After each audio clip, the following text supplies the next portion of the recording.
Ready, start.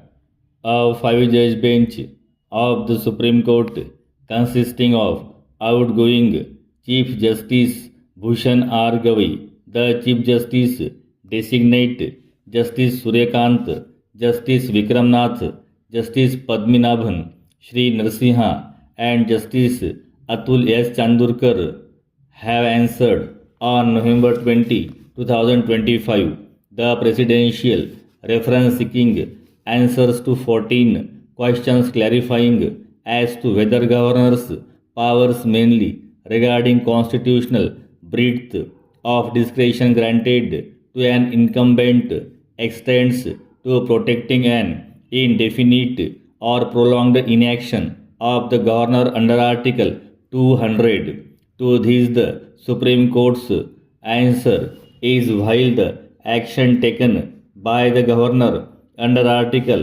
200 cannot be looked into by courts, but inaction which is prolonged, unexplained, and indefinite will certainly invite limited judicial scrutiny. Para. Though the courts cannot interfere in procedure of a bill's passage and embark on its merit review.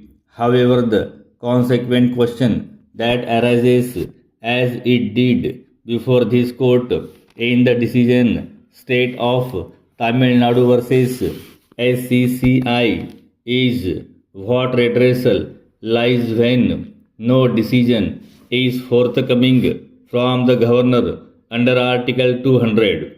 In other words, what relief is constitutionally permissible when faced with governor's inaction under Article 200, thus frustrating the legislative process and the will of the people expressed through such a bill that is left pending. Para.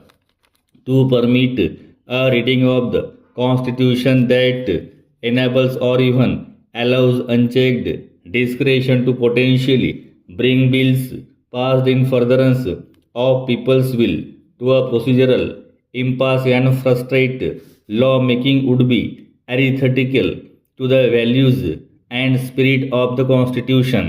The governor enjoys discretion under various provisions is no longer res integra. Para. Each constitutional organ or authority cannot function by itself. The working of our constitutional scheme is premised on constitutional authorities who are each assigned specific but interdependent roles performing their duties akin to clocks that keep a clock ticking. They depend on each other to keep the constitution humming and thus working. They are also constitutionally obligated to offer checks and balances for the other. Such a scheme thus abhors inaction. In other words, our constitutional scheme works only if it is worked. It is one thing to say that one constitutional organ will not substitute or supplant the wisdom or role of another constitutional authority, but completely another to shy away from checks and balances on this pretext when there is deliberate inaction. Para.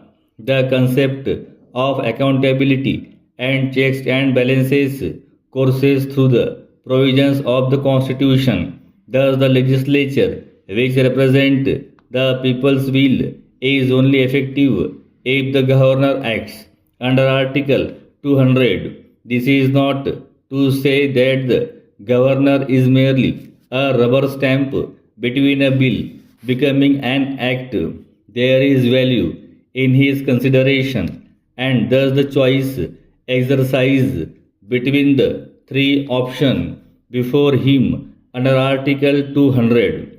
Thus, it is correct that the court cannot supplant the wisdom of the governor and enter a merits review of this decision so taken. Para.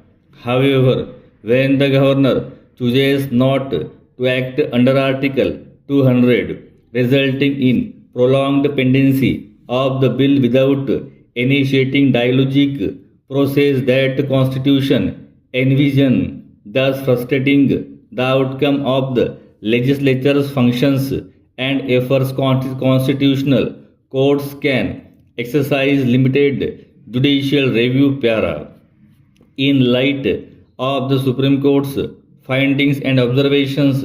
It has summarized its conclusions as under para. The governor has three constitutional options before him under the Article 200, namely to assent, reserve the bill for the consideration of the President, or withhold assent and return the bill to the legislature with comments. The first proviso to Article 200 is bound to the substantive part of the provision and restricts and existing options rather than offering a fourth option.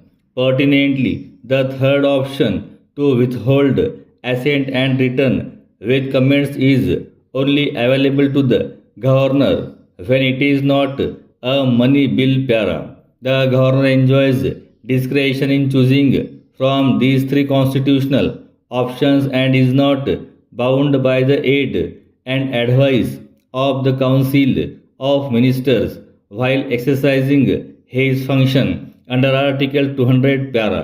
The discharge of the governor functions under Article 200 is not justiciable. The court cannot enter into a merits review of the decision so taken. However, in glaring circumstances of inaction that is prolonged, unexplained, and indefinite, the court can issue a limited mandamus to a governor to discharge his function under Article 200 with a reasonable time period without making any observation on the merits of exercise of his discretion para. Article 361 of the Constitution is an absolute bar on judicial review in relation to personally subjecting the governor to judicial proceedings. However, it cannot be relied upon to negate the limited scope of judicial review that this court is empowered to exercise in situations of prolonged inaction by the governor under Article 200. It is clarified that while the governor continues to enjoy personal immunity, the constitutional office of governor is subject to the jurisdiction of this court para.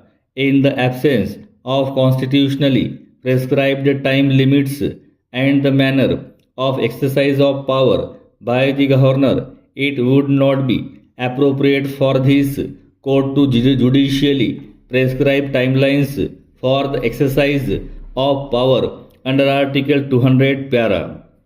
For similar reasoning as held with respect to the governor, the president's assent under Article 2012 is not justiciable para.